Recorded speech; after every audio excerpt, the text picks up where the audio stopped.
오늘은 성령의 열매 온유에 대해서 보도록 하겠습니다.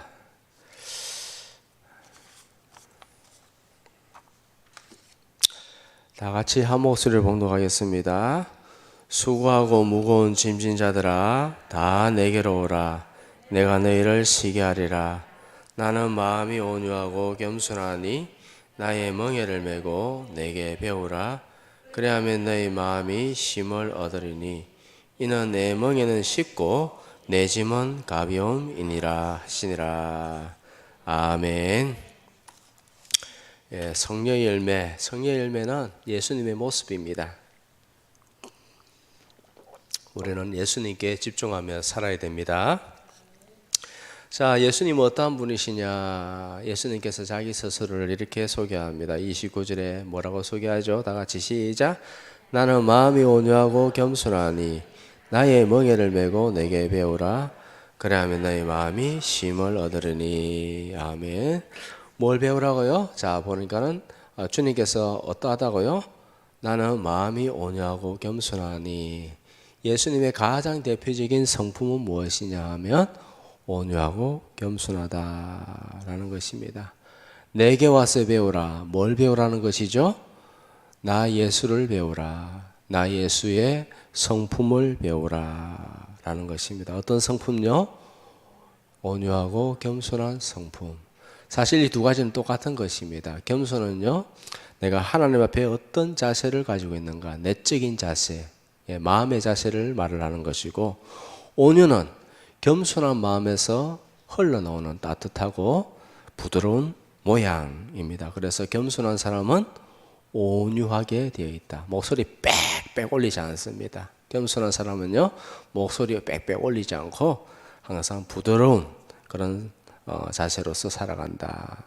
우리는 예수님, 특별히 겸손과 온유하신 예수님을 배워야 될 줄 믿습니다. 그럼 어떻게 배우는가? 어떻게 배운다고요? 나의 멍에를 메고, 주님께서 우리에게 각자에게 주신 멍에가 있습니다. 나에게 주신 십자가, 내 몸에 태인 십자가, 우리에게 주신 사명, 이것을 감당하면서 주님과 동행하며 주님을 배워야 될 줄 믿습니다. 그렇게 해서 우리가 겸손하고 온유하신 예수님을 닮아가야 됩니다. 자, 헨리 나우엔이라는 사람이 있는데 이 사람은 어려서부터 천재였습니다. 그가 어디를 가든 무엇을 하든 무슨 일을 하든 간에 항상 그는 1등이었습니다. 천재였습니다. 그가 20여 권의 책을 갖다 저술했는데 그 책들은 펼 때마다 전부 다 베스트셀러가 되어져서 온 세계 사람들이 그 책을 자기 모국어로 번역해서 읽었습니다. 저도 상당히 많이 읽었습니다. 많은 세상 사람들이 그를 존경하였습니다. 그는 하버드 대학의 교수가 되었습니다. 세계 최고의 그 대학의 교수가 되다 보니까는 많은 보수를 받고 그리고 사람들로부터 명예를 얻었습니다. 그런데 이 사람이 어느 날 갑자기 교수직을 갖다가 그만둬 버립니다. 그리고 뭘 하느냐 하면 정신지체 보호시설인 데이브레이크라는 그 시설이 있는데 거기 직원으로 들어갑니다. 그가 하는 일은 뭔가 특별한 거 아닙니다. 정신지체아들 대변 받고 소변 받고 목욕시키고 허드렛 일 하는 거, 그런 일을 하는 것입니다. 특별히 그 사람들 중에서 아담이라고 하는 아이가 있는데 그 아이에게 특별한 시간을 가지고 대부분 시간을 그 아이 한 명 돌보는데 시간을 갖다 그렇게 다 사용해 버리는 것입니다. 그래서 사람들이 그렇게 묻습니다. 기자들이 와서 사람들이 와서 그렇게 말합니다. 아니, 당신은 대학자인데 왜 제자들을 가르치지 않고 이런 엉뚱한 짓을 하고 있냐고. 지금 뭐 하고 있냐고 지금. 하나님 입장에서 봐도 참 이해가 안 간다. 당신 뭐 하고 있냐고 지금. 엉뚱한 짓 하고 있지 않냐고. 이렇게 말했습니다. 예? 그러니까 나우엔이 이렇게 말합니다. 웃으면서 이렇게 말합니다. 나는 내 인생 동안에, 내가 살아오는 동안에 성공, 인기, 명예, 보수 이것을 위해서 꼭대기로만 올라갔는데 하나님을 발견하지 못했다. 그런데 내가 그 모든 것을 다 내려놓고 이 정신지체와 이 한 명 한 명을 돌보면서 내리막길을 내려가면서 그때에 예수 그리스도를 발견하게 되었다라는 것입니다. 오르막길로 걸어갈 때는요, 자기밖에 안 보였어요. 나밖에 안 보였어요. 나 중심적으로, 이기적으로, 예? 나만 위해서 그렇게 살았던 거예요. 그런데 내리막길에서 정신지체와 한 명 한 명, 그 몇 사람 안 되는 그 아이들을 돌보면서 누구를 만났다고요? 예수님. 여러분들 잘 나가는 하버드대 교수인 헨리 나우엔 같은 사람이 되기 원하십니까? 아니면 정신지체와 몇 명 돌보는 그런 헨리 나우엔 같은 사람 되기 원하십니까? 예? 어때요? 사람들이 다 알아주는 사람 되기 원하죠, 그죠? 예. 그런데 거기서는 예수님을 만나지 못했다라는 것입니다. 제일 중요한 것은 예수님인 줄 믿으시기 바랍니다. 인생의 꼭대기로 막 올라갈 때는 예수님을 발견하지 못했어요. 예수님 만나지 못했어요. 예수님과 나는 멀리 떨어져 있었어요. 그런데 내려가니까는 예수님께서 계시더라. 예수님께서 나와 함께 하시더라 라는 것입니다. 하나님은 낮은 자의 하나님이십니다. 하나님은 낮은 자와 겸손한 자와 함께 하시는 하나님이십니다. 자, 우리는 왜 겸손해야 되는가? 첫째로 하나님은 겸손한 자에게 은혜를 주시기 때문입니다. 잠언서 3장 3, 4절 시작. 진실로 그는 거만한 자를 비웃으시며 겸손한 자에게 은혜를 베푸시느니라. 아멘. 누구에게 은혜를 베푸신다고요? 겸손한 자. 누가 천국에 갑니까? 예수님처럼 낮은 사람이 천국 가는 거예요. 예? 헤롯왕처럼 높아지려는 사람이 아니라 예수님처럼 낮은 대로 임하소서 하면서 자기 마음을 낮추는 사람이 천국에, 예수님 닮은 사람이 천국에 들어갈 줄 믿으시기 바랍니다. 베드로전서 5장 5절 다 같이 시작. 하나님은 교만한 자를 대적하시되 겸손한 자에게 은혜를 주시는도다. 교만한 자를 어떻게 한다고요? 대적한다. 대적한다는 건 뭐냐? 싸운다는 거예요. 그럼 교만한 자는 어떻게 돼요? 망하는 거죠. 영원한 불못으로 들어가게 되어지는 것입니다. 우리는 첫째도 겸손, 둘째도 겸손, 셋째도 겸손해야 됩니다. 우리 저번에 한번 해봤는데 다 잊어버렸을 거예요. 한번 다 같이 따라하겠습니다. 오른손, 왼손 겸손합시다. 다시 아무도 안 따라해. 다시 오른손, 왼손 겸손합시다. 예, 오른손 왼손은 그냥 그거고 라임이고 겸손해야 돼요. 어떻게든 겸손해야 돼요. 내 마음에 숨어있는 교만이 있어요. 뭐든 좀 잘 되고 싶은 그런 교만이 있어요. 이 숨어있는 교만을 발견하고 잘라야 돼요. 내가 좀 다른 사람보다 낫지, 내가 좀 괜찮지, 어깨 힘들어가고 머리 힘들어가고, 내가 다른 사람보다 좀 더 많이 알고 있지, 이런 교만, 그것이 결국에는 자기를 망하게 하는 거예요. 자기 똑똑하다, 자기 잘났다는 사람은요, 하나님과 관계없는 사람이에요. 오늘날 교회 다니는 많은 사람 중에 참 지 잘난 인간들이 너무 많아. 자기 똑똑하고요, 자기가 다 알아. 우리는 항상 오른손 왼손 겸손, 오른손 왼손 겸손. 이거 어디서 많이 본 것 같은데. 글이 나가면 막 이거 하죠, 그죠? 하여튼 겸손해야 됩니다. 겸손 안 하면요, 하나님께서 어떻게 하신다고요?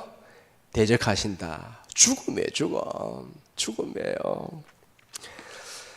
하나님의 은혜는 겸손한 자에게 임한다. 우주의 모든 기운은 높은 곳에서 낮은 곳을 임합니다. 전기도 어때요? 높은 곳에서 낮은 데로 임해요. 맞죠? 물은 어때요? 물도 높은 곳에서 낮은 곳으로 흘러갑니다. 하나님의 은혜와 축복도 높은 곳에서 낮은 곳으로 흘러간다는 사실을 믿으시기 바랍니다. 그래서 우리는 낮은 자세로 하나님 나에게 은혜를 주소서, 긍휼을 베푸소서 하며 엎드리며 그렇게 살아가야 될 줄 믿습니다. 자, 둘째로 주님은 우리가 겸손해야 우리를 높여주십니다. 하늘까지 높여주십니다. 우리를 십자가까지 우리가 낮아지면 하늘의 왕좌, 하나님의 그 보좌까지 주님께서 높여주신다고 약속하신 줄 믿습니다.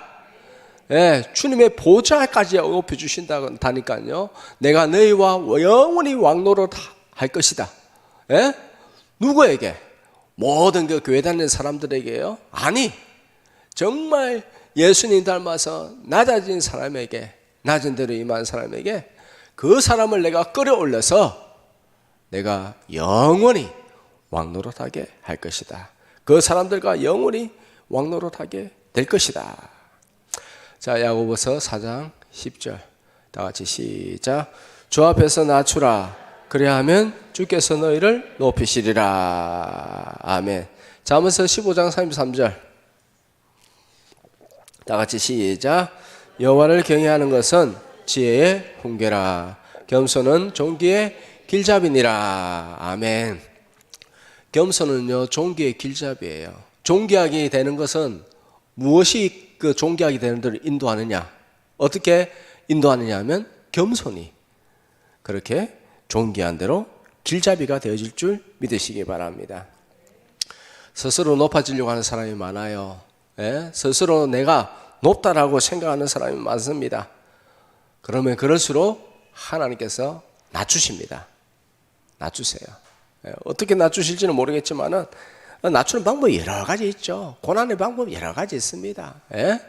정말 여러 가지가 있습니다. 교만과 거만은 즉 자기를 괴롭힐 뿐이에요.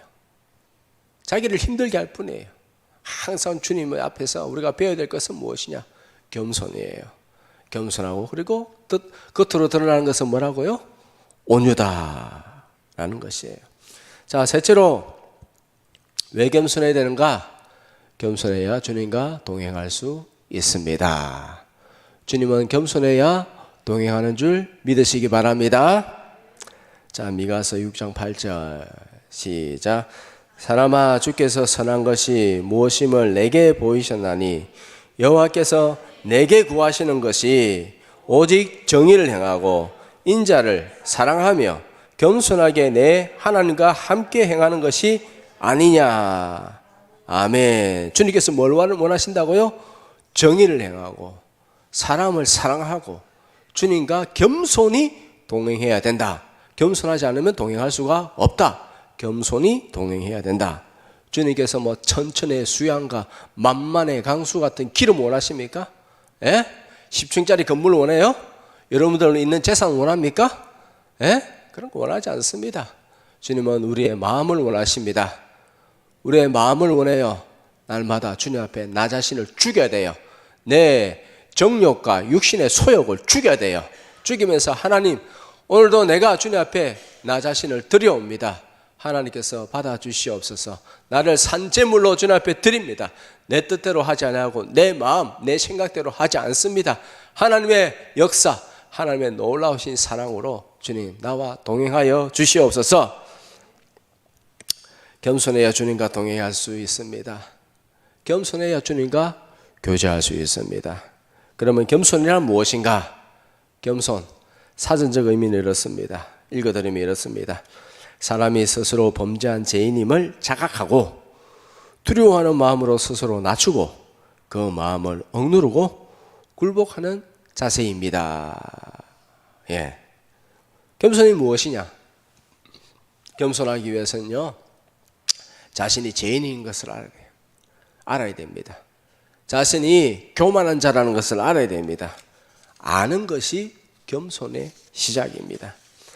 나를 알면은 내가 겸손해지지 않을 수가 없습니다. 내가 이렇게 타락한 자구나, 이렇게 더러운 존재구나.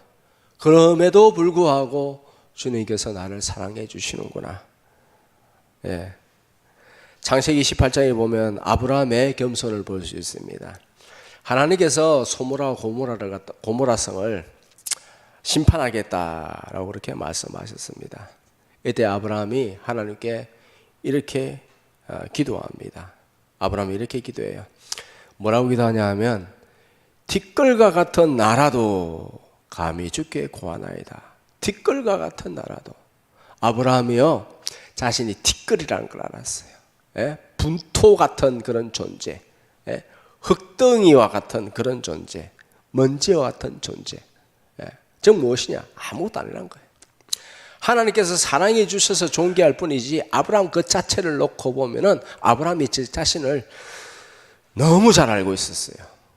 뭐와 같은 존재요? 따라하겠습니다. 티끌과 같은 존재. 나는 티끌과 같은 존재예요. 아무것도 아니에요. 가치가 없어. 쓸모가 없어. 그런데 하나님께서 나를 사랑하셨어요. 그래서 내가 존귀한 존재가 되는 거예요.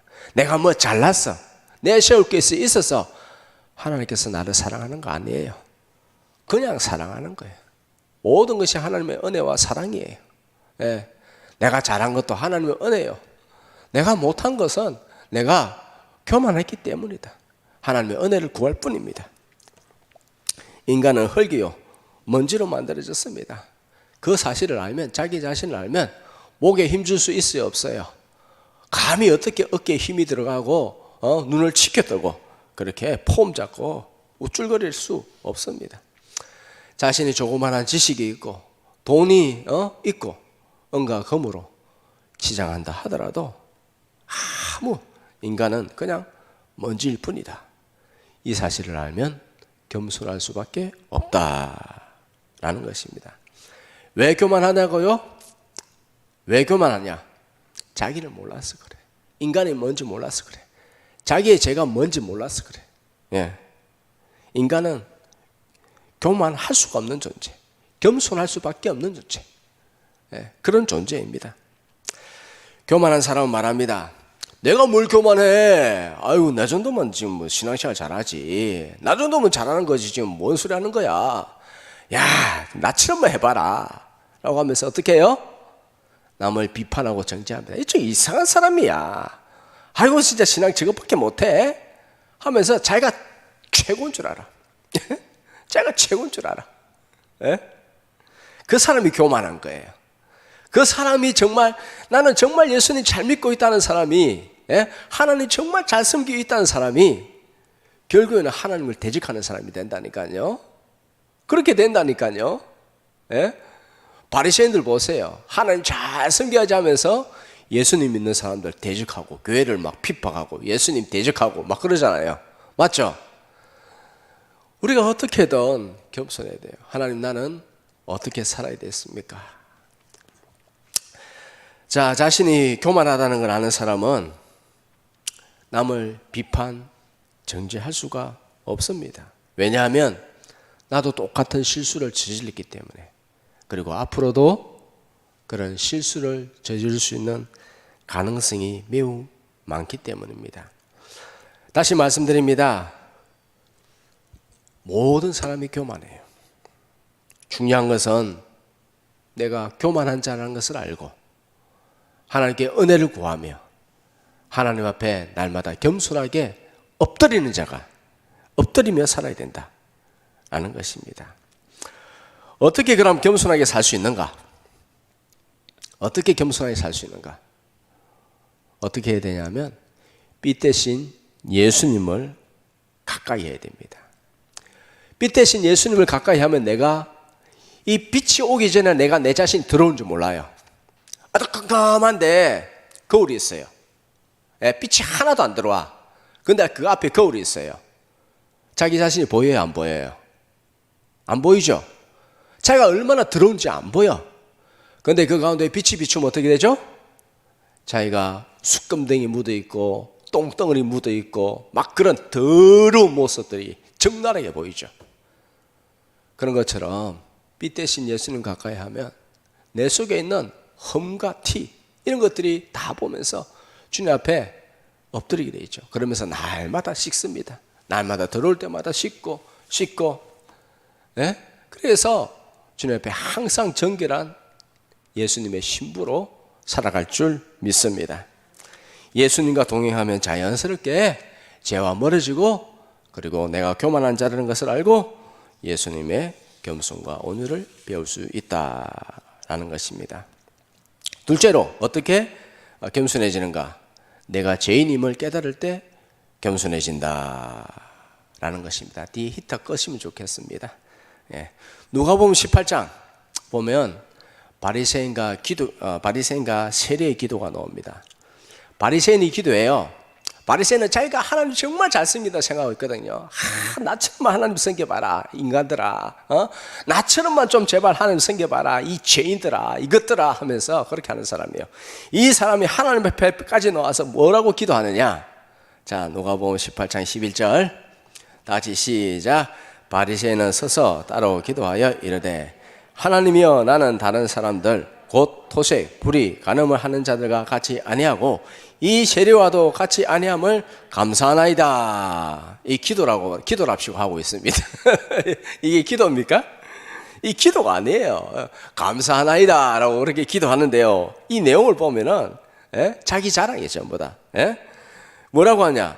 바리새인은 서서 따로 나 저 사람과 달라. 이거 저것들 아이고 저 제대로 하지 못하고 저 엉망이 저것들 나는 저 사람도 달라 하면서 자기 혼자 따로 그냥 서서 기도한다는 거예요. 무슨 말인지 알겠죠? 지 혼자 거룩하다는 거예요. 지 혼자 잘났다는 거예요. 무슨 말인지 알겠죠?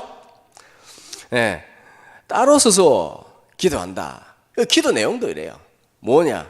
하나님이여, 나는 다른 사람들 곧 토색, 불의, 간음 하는 자들과 같이 아니하고 이 세리와도 저 세리 더러운 죄인 세리와도 같이 않음에 감사하나이다. 나는 저 사람과 달라. 나는 완벽해. 자기를 자랑하는 교만에 불과합니다. 그러나 세리는 다릅니다. 그는 어떻게 기도하냐? 멀리 서서, 주여 저는 죄인입니다. 너무 더러운 죄인입니다. 멀리 서서 감히 눈을 들어 하늘을 우러러 바라보지도 못하고 무릎을 꿇고 가슴을 치며 눈물로 기도하며, 하나님이여 불쌍히 여기소서, 나는 죄인입니다 라고 했습니다. 이때 예수님께서 뭐라고 하십니까? 저 세리의 기도가 옳도다. 저 세리의 기도가 옳도다. 그러면 누가 더 옳은 거예요? 바리새인은 완전 낙제예요. 그 사람은 하나님과 관계없는 사람이에요. 교만한 사람은 하나님과 관계없다. 따라하겠습니다. 교만한 사람은 하나님과 관계없다.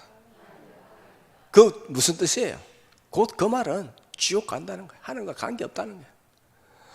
교회를 오래 다닐수록, 성경에 대해서 많이 알면 알수록 하나님 은혜에 감사합니다. 나 같은 죄인 살려주신 하나님 은혜에 감사합니다.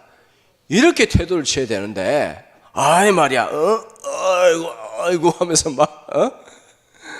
내가 말이야 이 교회에 평생을 갖다가 그래 했는데 말이야, 하면서 그런 사람 하나님과 관계없다 라고 예수님께서 이렇게 정확하게 말씀하고 있습니다. 세리를 의롭다고 하였습니다. 자신의 죄에 대해서 토해내고 아파하고 괴로워하며 하나님의 긍휼을 구하는 그 세리를 향하여서 그가 옳도다, 그가 의롭도다 라고 예수님께서 그렇게 말씀하셨다는 거예요. 예수님 판단이 옳죠? 다른 누가 뭐래 다 쓸모없는 소리예요. 맞죠? 예수님께서 아니다 하면 아닌 거예요. 말씀이 아니면 아닌 거예요.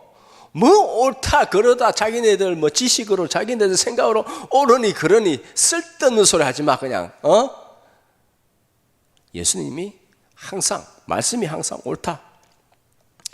성경은 선포합니다. 의인은 없나니 하나도 없도다. 모두가 죄인이고 모두가 교만한데 빛 대신 예수님을 만나면은 빛이 쫙 비치기 때문에 내가 죄인이라는 사실을 알고 하나님 나에게 긍휼을 베푸소서, 은혜를 베푸소서. 우리가 예수님의 보혈로 용서를 받았죠. 그러나 여전히 죄인이에요. 여전히 은혜를 받아야 됩니다. 우리가 나 자신을 부인해야 돼요. 우리는 계속해서 부인해야 되고, 그리고 십자가에 자기 자신을 못 박아 죽여야 되고, 어떻게든 계속해서 교만한 마음이 오를 때마다 그거를 갖다가 십자가로 없애버려야 됩니다. 없애버려야 돼요. 항상 예수님께 초점을 맞추고 교만을 주의하며 사시기를 주님의 이름으로 축복합니다. 자, 사도 바울도 마찬가지였습니다. 사도 바울도요, 예수님을 만나기 전에는 자기가 굉장한 의인이라고 그렇게 생각했어요.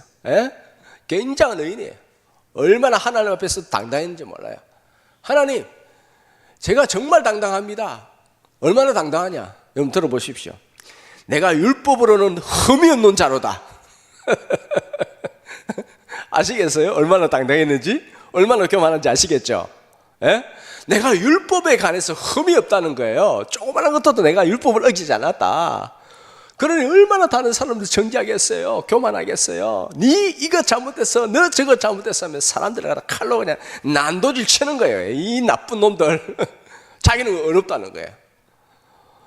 혈육적으로는, 육신적으로 보면요, 내가 바리새인 중에 바리새인, 히브리인 중에 히브리인이요, 율법으로 내가 흠이 없다. 너 똑바로 해라. 너 똑바로 해. 바울 앞에 서면 전부 다 죄인 되는 거예요. 그런데 가장 큰 죄인은 누구다? 바울이에요. 왜? 남을 정죄하는 자는 사탄이거든요. 사탄이 정죄하잖아요. 날마다 하나님 앞에 가서 고소를 하잖아요. 그죠? 사탄이 하는 일은요, 날마다 하나님 앞에 올라가서 저 사람이 잘못했다, 저것이 잘못했다 하는 것이 바로 사탄이 하는 일입니다. 자, 그러나 다메섹 도상에서 예수님을 만나고 나서 어떻게 됐어요? 자기가 죄인이라는 것을 깨달았어요. 내가 죄인이구나. 깨달았어요. 예수님을 알면 알수록, 빛을 가까이 하면 가까이 할수록 우리의 모든 허물이 드러난다. 겸손하지 않을 수가 없다. 자, 이제 사도가 되어졌습니다. 부르심을 받아서 사도의 역할을 감당합니다. 사역의 초기 때 이렇게 말합니다. 자, 떼어주세요. 자, 사역의 초기 때 고린도 사역의 초기입니다. 뭐라고 말합니까? 나는 사도 중에 가장 작은 자라. 12명의 사도 중에서 가장 작다. 사도 중에서 가장 작다. 그래도 좀 괜찮은 사람이에요. 자, 이제는 사역의 중반쯤 됐습니다. 에베소 3장 8절 뭐라고 말합니까? 시작. 모든 성도 중에 지극히 작은 자보다 더 작은 나에게. 이제는 모든 성도보다 작다는 거예요. 그래도 모든 성도도 작다. 이게 사역의 중간쯤이에요. 디모데에서는요, 가장 이제 말기에 이제 순교를 앞두고 있는 상태입니다. 옥중 서신이에요. 목회 서신이죠. 이제 얼마 남지 않으면 이제 죽음을 맞이하는, 순교를 맞이하는 그런 순간입니다. 자, 그때는 뭐라고 말합니까? 다 같이 시작. 죄인 중에 내가 개순이라. 뭘 말해요? 예수님 만나 이전에는 그냥 내가 어렵다는 거예요. 율법이 흠이 없다. 히브리인 중에 히브리인이요, 바리새인 중에 바리새인이요. 내가 모든 면에 있어서 내가 의로운 사람이다. 그런데 예수님 만나서는 죄인임을 깨닫는데, 사역 초기에는 사도 중에서 가장 작은 자, 사역 중반에는 모든 성도들 중에서 가장 작은 자, 디모데전서는 내가 진짜 죄인들의 중에 개수구나. 그럼에도 나를 사랑하셔서 나를 이렇게 붙드시고 나를 사용하셔서 모든 일을 감당케 하시니 감사합니다 라는 것입니다. 하나님께서 사도 바울을 사용하시기 위해서 교만한 사도 바울, 언제를 쓸지 모르는 사도 바울을 사용하시기 위해서, 끝까지 사용하시기 위해서 육체의 가시를 두셨다라는 것입니다. 육체의 가시를 두셨다. 사랑하는 성도 여러분, 겸손과 교만, 이게요 아주 미묘합니다. 백치 않는 차이. 외적으로 볼 때는요 백치 않는 차이입니다. 교만한 사람이 또 겸손한 척 할 수 있습니다. 종이 한 장 차이입니다. 아차하는 순간에 교만해집니다. 아차하는 순간, 아차하는 순간에 넘어집니다. 그래서 사도 바울이 이걸 갖다 알았죠. 그러니까 뭐라고 하느냐, 섰다 하는 자들은 넘어질까 조심하라. 예, 섰다고 하는 자들이 순식간에 넘어진다니까요. 순식간에 넘어져. 특별히 은혜를 많이 받은 사람, 은혜를 많이 받은 사람, 크게 쓰임 받았는데 교만해가지고 멸망의 길로 들어선 자들이 적을까요, 많을까요? 많습니다. 목사들도 마찬가지고 장로 집사들도 마찬가지고. 어디에 그럼 그런 것이 있느냐? 마태복음 7장 22절 딱 한 구절만 봐도 그런 게 많아요. 자, 다 같이 시작. 그날에 많은 사람이 나더러 이르되 주여 주여 우리가 주의 이름으로 선지자 노릇하며 주의 이름으로 귀신을 쫓아내며 주의 이름으로 많은 권능을 행하지 아니하리니. 그날에 예수님의 심판날. 자기는 이 정도면 뭐 아주 훌륭하지, 베리굿. 이 정도면 아이고 이제 하나님 앞에 가서 상금 많이 받아야지. 교회도 수만 명 모이도록 해놨고 이제 뭐 이제 뭐 됐다. 그날에 이제 하나님 앞에 딱 갔어요. 근데 보니까 하나님께서 너 아니야. 나는 몰라. 야, 나는 몰라. 한 사람들이 적으냐? 아니에요. 많은 사람이 마태복음 7장 21절 7장 22절 많은 사람이 뭐라고요? 적은 사람이 아니죠? 다 따라하겠습니다. 많은 사람이 예? 나더러 주여 주여 우리가 주의 이름으로 선지자 노릇하였나이다. 선지자 노릇하는 거 쉽습니까? 어렵습니까? 어렵죠. 예? 주의 이름으로 귀신을 쫓아냈습니다. 대단하죠. 주의 이름으로 많은 권능을 했습니다. 대단하죠. 매우 큰 사역을 감당했다는 거예요. 매우 큰 사역을 감당했다. 그런데 결론은 뭐라고요? 예수님께서 말하시되 나는 너 모른다. 불법을 행하는 자들아, 너는 나에게서 떠나라 라고 말씀하고 있습니다. 제일 중요한 것이 무엇이냐? 겸손이에요. 예수님과 동행하면 겸손할 수밖에 없다. 말씀을 마치도록 하겠습니다. 종교개혁자, 16세기 종교개혁자 루트와 쩌빙글리라는 사람이 있었는데 이분들이 종교개혁을 한다면서도 방향이 좀 달랐습니다. 색깔이 달랐어요. 우리도 신앙이 조금씩 색깔이 다르잖아요. 그죠? 하여튼 종교개혁의 방향이 좀 달랐습니다. 두 사람이 이렇게 종교개혁에서 나눌 때 대화를 할 때마다 이 조금 아기가 좀 안 맞았어요. 그러니까는 의견 충돌이 일어났고 얼굴이 붉어지기도 하고 그랬습니다. 그래서 분위기도 그렇고 그러니까 우리 스위스에 등산하러 가자 해가지고 등산하러 올라왔습니다. 등산하러 가는데 두 마리 염소가 있었습니다. 매우 좁은 다리 위에 이제 딱 마주치고 있습니다. 가운데 딱 왔습니다. 야, 제가 둘이 한번 붙겠구나. 이 붙으면 저 둘 다 이제 좁기 때문에 이제 두 마리라도 떨어지면은 우리 염소나 같이 가자. 예, 죽겠구나라고 그렇게 생각했습니다. 곧 한판 붙겠다. 그런데 전혀 예상치 못한 그런 일이 있었습니다. 뭐냐면 염소 한 마리가 납작 엎드렸습니다. 딱 그냥 납작 엎드리고 맞은편의 염소는 그 다른 편의 염소를 밟고 유유히 지나가는 것이었습니다. 루트와 쩌빙글리가 그 광경을 보고 충격을 받았습니다. 아, 그렇구나. 저렇게 해야 너도 살고 나도 살고 모든 일이 다 이루어지는구나. 나도 겸손히 서로서로 겸손히 무릎을 꿇어야 되겠다.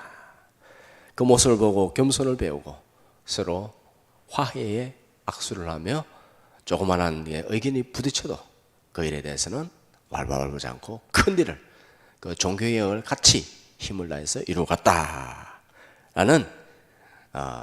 과거의 그런 신뢰가 있었습니다. 자, 잠언서 22장 4절 없어요? 예. 잠언서 22장 4절에 보면 겸손과 여호와를 경외함의 보상은 재물과 영광과 생명이니라. 우리 잘 아는 말씀이죠, 그죠? 예, 겸손 그리고 여호와를 경외함의 보상은 재물과 영광과 생명이니라. 겸손합시다. 하나님을 두려워합시다. 그래야 이 땅에서 그리고 영원한 천국에서 주님께서 주실 것을 바라보며 주님 안에서 승리하고 복된 인생으로 사시기를 주님의 이름으로 축복합니다.